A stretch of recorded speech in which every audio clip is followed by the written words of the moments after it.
माई मक्का माई मदीना,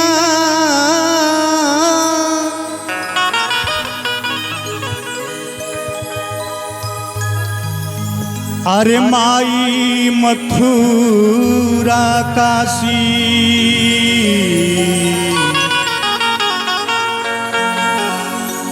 जे माई के करी न सेवा,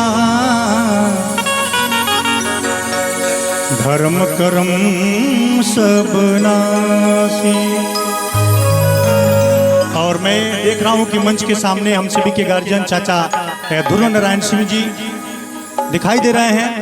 मैं चाचा से बड़े सम्मान पूर्वक निवेदन करना चाहता हूं कि आप आवें और आपके हाथों से सबसे पहले ब्राह्मण देवता जो अपने समाज को अगुआ कहा जाता है, हम सभी के गार्जियन मंटू पाठक जी का सम्मान और बारी बारी से सभी कलाकारों का सम्मान होना चाहिए।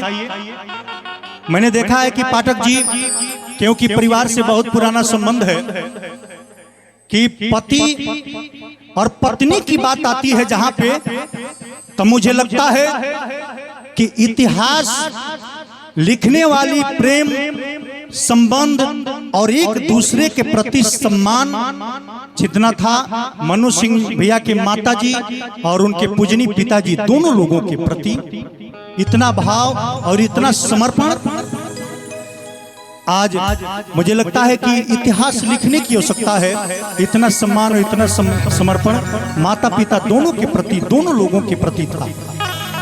मैं पुनः मंच के माध्यम से बार बार प्रणाम करता हूं और आइए एक बहुत ही प्यारी सी रचना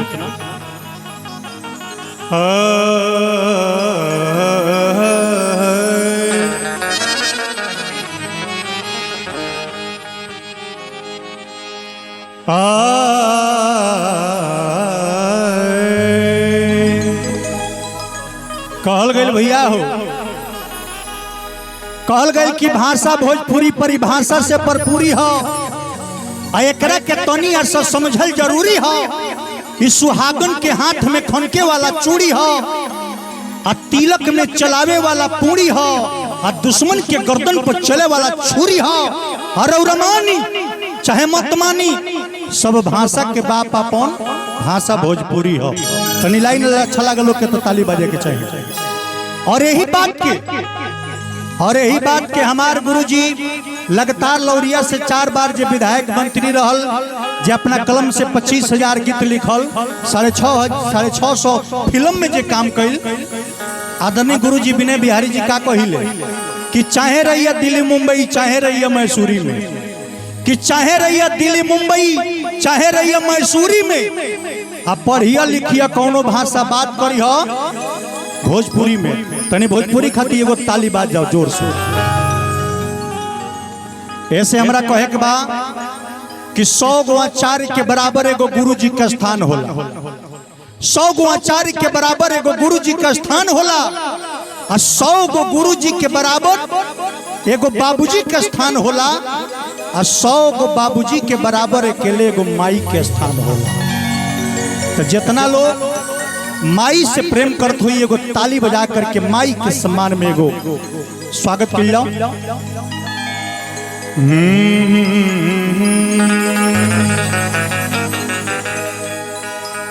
देखतनी कि पूरा परिवार एजा से लेके पटरौना तक ले अनेकों जगह पे तुमको वहाँ पेट्रोल टंकी तमाम बस कल कारखाना तमाम लागल बा, लेकिन माता जी की याद में एगो छोटा सा श्रद्धांजलि भजन आप सबके बीच में समर्पित बा।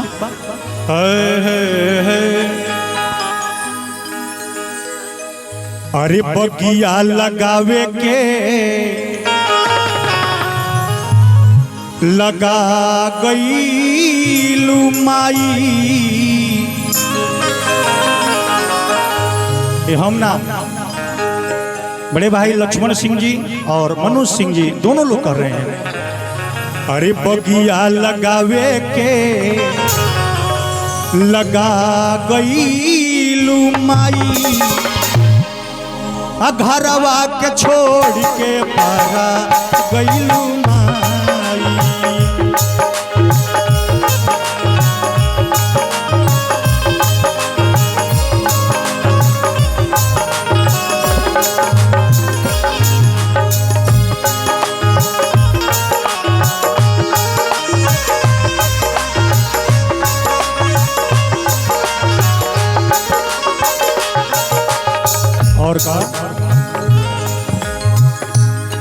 समर्पित बा। बड़ा सुंदर भाव लागता, कैसे कहे के बा हो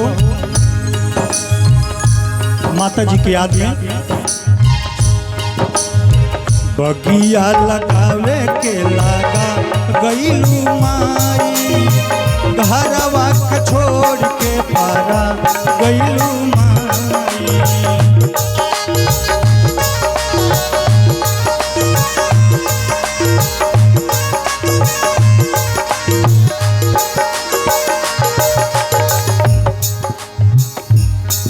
अगला अंतरा समर्पित बाप सबके बीच में हमरा कहे के बा हमरा लाइन अच्छा लगी तो पीछे से भी हम चाहते हैं कि जौन कुर्सी लागल बा और थोड़ा आप लोग गेट के आगे कर लीजिए।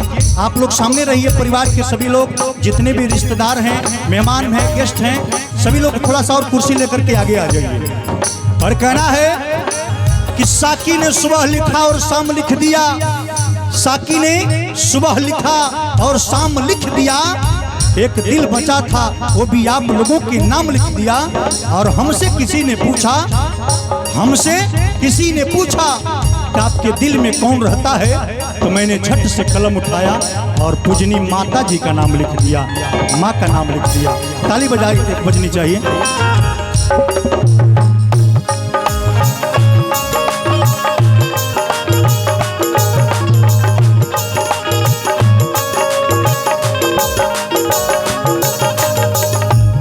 और कहा मनवा से जात नइखे माता जी राउर मोह हो, दुआरा पर बेटा रोवे घर में पतो हो।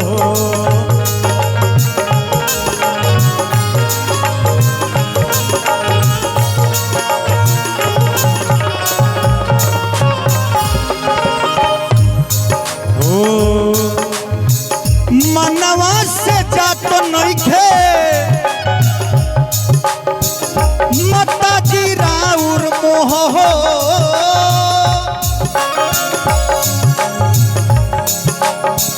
दुआरा पर बेटा रोवे घर में पतो हो।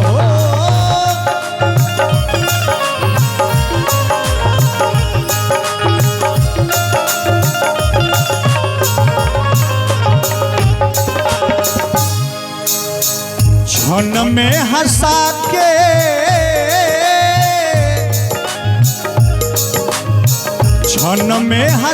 के रोवा गइलू माई, घरवा के छोड़ के पारा गइलू माई।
अंतिम लाइन समर्पित बा।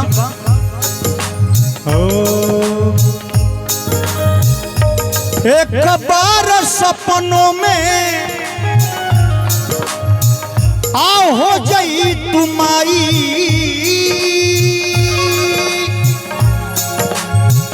हमनी से बोल बती आ जाई तुम्हारी।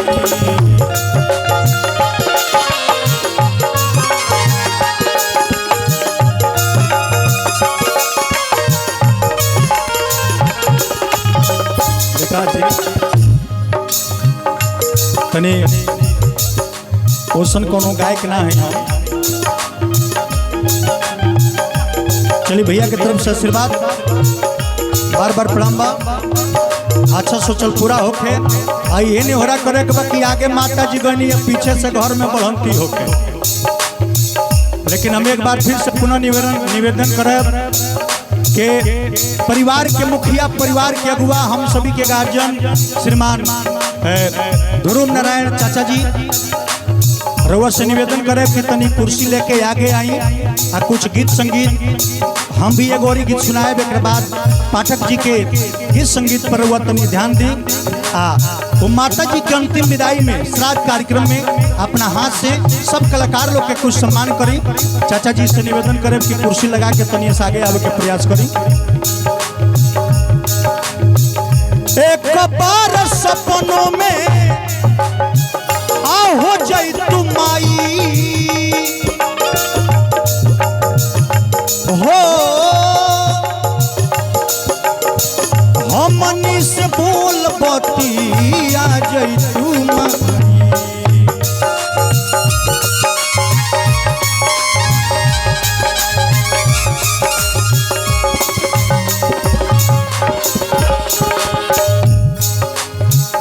हमनी से बोल बती आ जाई तुम